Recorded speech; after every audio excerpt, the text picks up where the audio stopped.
రాజకీయాల్లోకి రావడానికి నేను చాలా ఆలోచించాను. నిలబడగలమా లేదా, తట్టుకోగలమా లేదా. అన్నిటికంటే కూడా నేను మొన్న తెనాలి సభలో కూడా చెప్పాను. ఒక సమస్య గురించి మాట్లాడాలంటే చాలా కన్వీనియంట్ గా రైట్ గా నేను డిప్లొమాటిక్ గా మాట్లాడాను. ఒక తప్పుని ఒక తప్పుగా చెప్తాను.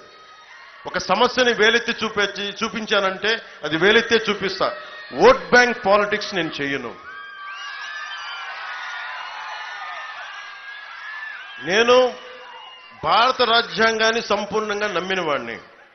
భారత రాజ్యాంగాన్ని సంపూర్ణంగా నమ్మిన వాడు రాజకీయం చేస్తే ఎలా ఉంటుందో జనసేన చేసి చూపిస్తుంది. జగన్ ఏ మూలకెళ్ళండి, వాళ్ళు ఏ సామాజిక వర్గంలో పెట్టుకుని, ఇక్కడ ప్రసాద్ రాజు గారు కానీ, అక్కడ జక్కంపూడి రాజా గారు కానీ, అటు ఎవరన్నా ఏ కులస్తులైనా కావచ్చు, ఏ సామాజిక వర్గమైనా కావచ్చు, జగన్ గొడుగు కిందకి వెళ్ళగానే అందరూ రౌడీజాన్ని గుండాయిజాన్ని నమ్ముతూ ఉన్నారు ప్రతి ఒక్కరు. ప్రసాద్ రాజు గారు కూడా చెప్తా ఉన్నారు, ప్రజలకు కూడా నేను చెప్తా ఉన్నా, జగన్ కి ఊహ ఏంటంటే నేను ఒక నాయకుడిని అనలేను అని. అతను అంటే అతని కులస్తులందరూ మాకు ఓటేయరు అని. ప్రసాద్ రాజు గారిని తిడితే ప్రసాద్ రాజు గారినే తిట్టినట్టు, ఆయన సామాజిక వర్గాన్ని తిట్టినట్టు కాదు. అది శ్రీనివాస వర్మ గారిని అడగండి. అలాగే నేను బయటికి రాగానే చాలా మంది ఆయన కాపలా కుక్కలు చాలా బయటకు వస్తాయి, ఆయన పెంపుడు కుక్కలు చాలా బయటకు వస్తాయి. బయటికి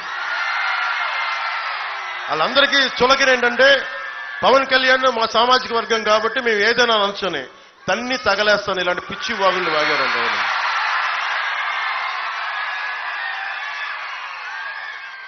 మేము కాపు డాష్లన్నీ అంటే పట్టకార పెట్టి 4 బయటికి లాగుతాం. జాగ్రత్త, పిచ్చి మాటలు మాట్లాడకండి. ఫోన్లే కదా అని చాలా సార్లు వదిలేస్తా ఉంటా. అలాగే సజ్జల రామకృష్ణారెడ్డి గారు ఈరోజు మాట్లాడుతా, వైఎన్ కాలేజీలో చదువుకొని చిన్న స్థాయి నుంచి వచ్చి ఎదిగిన వ్యక్తి ఈ రోజున పవన్ కళ్యాణ్ అనే వ్యక్తిని మీ ముందు నిలబెట్టి ఎన్డీఏ కూటమికి బలంగా వెన్నెముకలా తయారయ్యాడంటే అది చిరంజీవి గారి పుణ్యం, మెగాస్టార్ చిరంజీవి గారి పుణ్యం. నర్సాపురం వాస్తవ్యులు, కాలేజీలో చదువుకున్నవాడు. ఆయన కూర్చొని ఎంతమంది వచ్చినా ఏం చేయరు అని మాట్లాడుతూ ఉన్నారు సజ్జల రామకృష్ణారెడ్డి గారు. సజ్జల రామకృష్ణారెడ్డి గారు కూడా చెప్తున్నా, మీరందరికీ డబ్బులు ఎక్కువైపోయినాయి, మీ అందరికీ అధికారం ఎక్కువైపోయింది, నోటికి ఏదొస్తే అది మాట్లాడటం అలవాటైపోయింది మీకు. రజనీకాంత్ వచ్చి, సూపర్ స్టార్ రజనీకాంత్ గారు వచ్చి చంద్రబాబు గారి కోసం పాప ఆయన బాగుండాలని బర్త్డే విషెస్ చెప్పి ఆయన చెప్తే ఆయన్ని కూడా తిట్టేస్తారు వీళ్ళు. మొన్నదాకా మెగాస్టార్ చిరంజీవి గారు పాపం ఆయన ఏదైనా పాలసీలు చెప్తే బాగున్నాయని ఎంకరేజ్ చేసినప్పటి వరకు చిరంజీవి గారు మంచోళ్లే. కానీ ఈ రోజున చిరంజీవి గారు జనసేనకి 5 కోట్ల రూపాయలు ఇచ్చి వారి అబ్బాయి రామ్ చరణ్ నువ్వు కూడా డబ్బులు ఇవ్వాలని చెప్పి జనసేనకి నిలబడాలని చెప్తే వెంటనే ఈ రోజున సీఎం రమేష్ గారు, పెందుర్తి మన రమేష్ గారికి ఇద్దరికి మద్దతుగా నేను ఎన్డీఏ కూటమికి మద్దతు తెలుపుతున్నాను, లేదంటే వాళ్ళిద్దరికి మద్దతు తెలుపుతున్నాను అన్న ఒక మాట అనగానే చిరంజీవి వచ్చినా ఎవరు వచ్చినా ఏమవ్వదు, మాకు సింహం సింగిల్ గా వస్తే వాళ్ళు సింహాలంటాయి. ఒక్కసారి మీ ముఖాలు చూసుకున్నారు, అర్థంలో మీరు సింహాల్లా ఉన్నారా? మీరు గుంట నక్కల సమూహంలా ఉన్నారు తప్ప మీరు సింహాల. మీరు సింహం ఎలా ఉంటుందో చెప్తాను మీకు, అది గడ్డం చూసుకోదండి.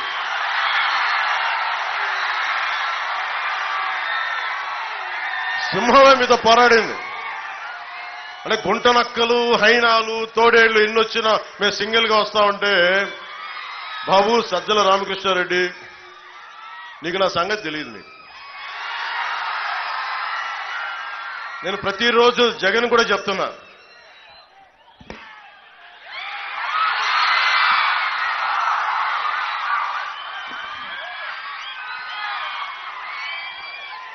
జగన్ కూడా చెప్తా ఉన్నా, నువ్వు కులాలని విడగొట్టి ఆంధ్రప్రదేశ్ ని పాడు చేయలేవు.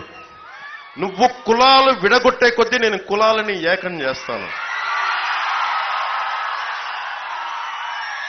నువ్వు శెట్టి బలిజల్ని వదలట్లా, కాపుల్ని వదలవు, మత్స్యకారుల్ని వదలవు, ఎస్సీ సామాజిక వర్గాన్ని వదలవు, ఎస్సీల్ని కూర్చోబెట్టి ఇంకా దారుణం చంపేసి మీ ఎమ్మెల్సీ చేత చంపేస్తే ఎంత ధైర్యం కాకపోతే మీరు డోర్ డెలివరీ చేసి నేనే హత్య చేశానని చెప్పి అతన్ని జక్కంపూడి రాజా గారు భుజాల మీద పెట్టుకొని ఊరేగిస్తుంటే వాట్ అన్ అడాసిటీ అనిపిస్తుంది. ఎంత దురహంకారం లేకపోతే మీరు ఆ పనులు చేస్తారు. మీరు అంటే ఆంధ్రప్రదేశ్లో ఎవరికి ఆలోచించడం మీకు భయపడతారని మీరు అనుకుంటున్నారా?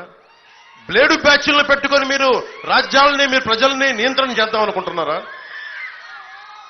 సజ్జల రామకృష్ణారెడ్డి గారు మీకు ఒకటే చెప్తున్నా, మీరు పులివెందల నుంచి వచ్చారో లోపల ఈ అరాచకాలు చేసే మీరు ఆ ఫ్యాక్షన్ మైండ్ సెట్ నుంచి వచ్చారో నాకు తెలియదు. ఒక విప్లవకారుడు పాలిటిక్స్ చేస్తే మీకు ఎలా ఉంటుందో తెలియజేస్తాను, గుర్తుపెట్టుకోండి. మీకు నా సంగతి తెలియదు. ప్రతిరోజు పొద్దున్న లేస్తే సాయంత్రం ఇంటికి వెళ్తే ఇంటికి వెళ్ళినట్టు అంతే. ఎందుకు చేస్తున్నాను ఈ సరదా? కోట్లు సంపాదించగలను, సంపాదించాను. కానీ ఈ నేల కోసం నిలబడే మనుషులు కావాలి. అల్లూరు సీతారామరాజు గారు ఉన్నారండి? కాదు. ప్రతి సమకాలీన సమాజంలో అరాచకం మీద తిరగబడే వ్యక్తుల సమూహం, యువకుల సమూహం, నాయకుల సమూహం, యువతల సమూహం, ఆడపడుచుల సమూహం చాలా అవసరం. గతంలో ఉండేవారు అండి, ఇప్పుడు ఎవరు చేయట్లేదండి. కాదు, ఉన్నారు. ఇప్పటికీ చనిపోవడానికి సిద్ధంగా ఉన్నారు. అలాంటి చాలా మంది ఉంటే ఇంకా దేశం నిలబడి ఉంది. అందుకు అతను ప్రధానమంత్రి మోదీ అయ్యారు. వాళ్ళని ప్రేరణగా తీసుకొని మేమందరం చాలా మంది ఉన్నాం. అలాగే వైసీపీ గుండా బ్యాచ్లకి, రౌడీ బ్యాచ్లకి నేను నర్సాపూర్ నుంచి పబ్లిక్ గా వార్నింగ్ ఇస్తున్నా. నేను తెగించిన వాడిని, గుర్తుపెట్టుకోండి. చంద్రబాబు గారన్నా మెత్తగా క్షమిస్తారేమో నాకు తెలియదు, కానీ ఆయన జైల్లో పెట్టిన తర్వాత ఆ క్షమ కూడా లేదు ఇప్పుడు ఆయనకు కూడా. అలాంటి వ్యక్తులు ఇద్దరం ఏకమయ్యాం, గుర్తుపెట్టుకోండి. పైన నరేంద్ర మోదీ గారు ఉన్నారు. మీరు కనుక మీ ఆగడాలు గాని మీ రౌడిజం గాని ఆపకపోతే ఎలక్షన్ సమయంలో మీరు ఏమాత్రం ఎర్రిగుర్రి యాశాలేసే తాట తీసి కింద కూర్చోబెడతాం.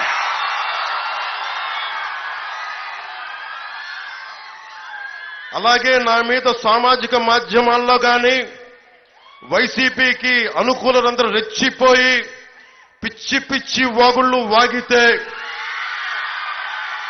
మర్చిపోయే వ్యక్తిని కాదు, అది కూడా గుర్తుపెట్టుకోండి. సజ్జల రామకృష్ణారెడ్డి గారు ఒకటే చెప్తున్నా, మా అన్న చిరంజీవి గారి జోలికి రాకు నువ్వు. అజాత శత్రువు ఆయన కాంగ్రెస్ లో ఉంటారో ఇంకో పార్టీకి ఇస్తారో వైసీపీకి మద్దతు ఇస్తారో. మీకు వైసీపీకి మద్దతు ఇచ్చిన రోజున నేను ఒక్క మాట మాట్లాడాల, గుర్తుపెట్టుకోండి. సొంత తమ్ముడిని నేను ఒక్క మాట మాట్లాడాల.